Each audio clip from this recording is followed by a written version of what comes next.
Shalom మీకు సమాధానం కలుగునుగాక. యోహాను సువార్త 21వ అధ్యాయము. అటు తర్వాత యేసు తిబెరియా సముద్ర తీరమున శిష్యులకు మరలా తన్ను ప్రత్యక్షపరచుకొనెను. ఆయన తన్ను ప్రత్యక్షపరచుకొనిన విధమేదనగా, సీమోను పేతురును, దిదుమా అనబడిన తోమాయు, గలిలయలోని కానా అను ఊరివాడగు నతనయేలును, జెబెదయి కుమారులను, ఆయన శిష్యులలో మరి ఇద్దరును కూడియుండిరి. సీమోను పేతురు, నేను చేపల పట్టబోదునని వారితో అనగా, వారు మేమును నీతో కూడా వచ్చేదమనిరి. వారు వెళ్ళి దోణి ఎక్కిరి, కానీ ఆ రాత్రి ఏమీయూ పట్టలేదు. సూర్యోదయం అగుచుండగా యేసు దరిని నిలిచెను. అయితే ఆయన యేసు అని శిష్యులు గుర్తుపట్టలేదు.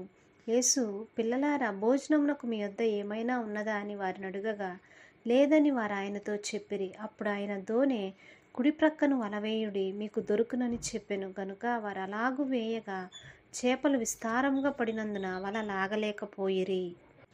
కాబట్టి యేసు ప్రేమించిన శిష్యుడు, ఆయన ప్రభు సుమి అని పేతురుతో చెప్పెను. ఆయన ప్రభువని సీమోను పేతురు విని వస్త్రహీనుడై ఉన్నందున పైబట్ట వేసి సముద్రంలో దుమికెను. దరి ఇంచుమించు 200 మూరల దూరమునున్నందున తక్కిన శిష్యులు చేపలు గల వల లాగుచు ఆ చిన్న దోణిలో వచ్చిరి. వారు దిగి దరికి రాగానే అక్కడ నిప్పులను, వాటి మీద ఉంచబడిన చేపలను, రొట్టెయు కనబడెను.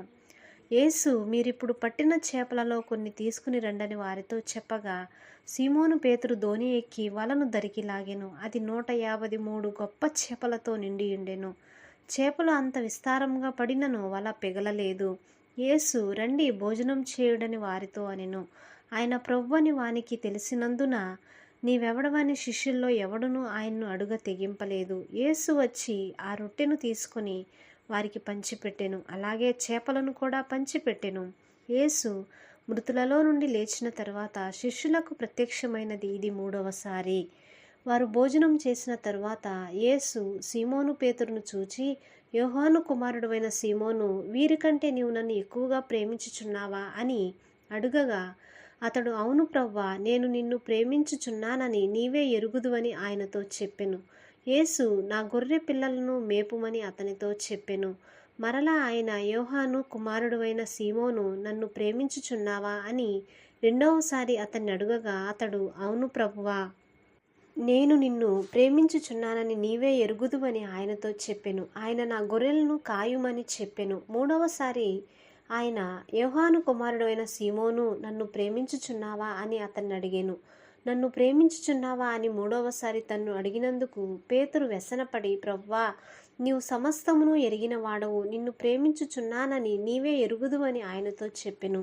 యేసు, నా గొర్రెలను మేపుము, నీవు యవనుడవై ఉండినప్పుడు నీ అంతటా నీవే నడుము కట్టుకొని నీకిష్టమైన చోటికి వెళ్ళుచుంటివి. నీవు ముసలివాడివైనప్పుడు నీ చేతులు నీవు చాచుదువు, వేరొకడు నీ నడుము కట్టి నీకిష్టం కాని చోటికి నిన్ను మోసుకొని పోవునని నీతో నిశ్చయముగా చెప్పుచున్నానని అతనితో చెప్పెను. అతడు ఎట్టి మరణం వలన దేవుని మహిమపరచునో దాన్ని సూచించి ఆయన ఈ మాట చెప్పెను. ఇట్లు చెప్పి నన్ను వెంబడించుమని అతనితో అనెను. పేతురు వెనుకకు తిరిగి యేసు ప్రేమించిన వాడును భోజన పంక్తిని ఆయన రొమ్మున ఆనుకొని, ప్రభువా, నిన్ను అప్పగించు వాడెవడని అడిగిన వాడునైనా శిష్యుడు తమ వెంట వచ్చుట చూచెను. పేతురు అతన్ని చూచి, ప్రభువా, ఇతని సంగతి ఏమగునని యేసును అడిగెను. యేసు, నేను వచ్చు వరకు అతడుండుట నాకు ఇష్టమైతే అది నీకేమి, నీవు నన్ను వెంబడించు మనిను. కాబట్టి ఆ శిష్యుడు చావడను మాట సహోదరుల్లో ప్రచురమాయెను. అయితే చావడని యేసు అతనితో చెప్పలేదు గాని, నేను వచ్చు వరకు అతడుండుట నాకు ఇష్టమైతే అది నీకేమని చెప్పెను. ఈ సంగతులను గూర్చి సాక్ష్యమిచ్చుచు, ఇవి వ్రాసిన శిష్యుడు ఇతడే, ఇతని సాక్ష్యము సత్యమని ఎరుగుదుము. యేసు చేసిన కార్యములు ఇంకను అనేకములు కలవు. వాటిలో ప్రతిదానిని వివరించి వ్రాసిన ఎడల అట్లు వ్రాయబడిన గ్రంథమునకు భూలోకమైనను చాలదని నాకు తోచుచున్నది.